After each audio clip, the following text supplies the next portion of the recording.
Maayong adlaw mga katsip. So mga adlaw rin nagabot na nga ton gin pa kayo nga radiator gin pasulda ta.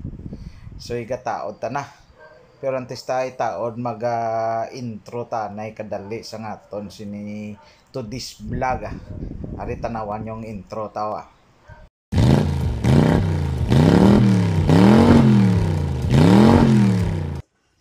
Sa mga baguhan gali da mga subscriber ko sa mga viewers dire amo ni siyang pwesto sang radiator nga pagatawran ta data na siya ginkakas mga kachip.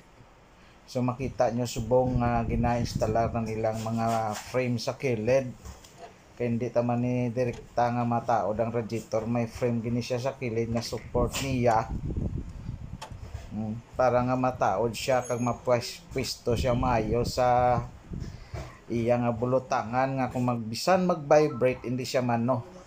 So nakita nyo day amo ni siya ang ginahugtanan ni Cute ang frame para nga hapos na lang ara mo na siya.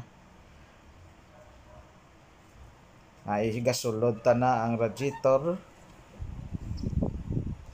tanawan nyo lang mayo i-plaster tagid siya.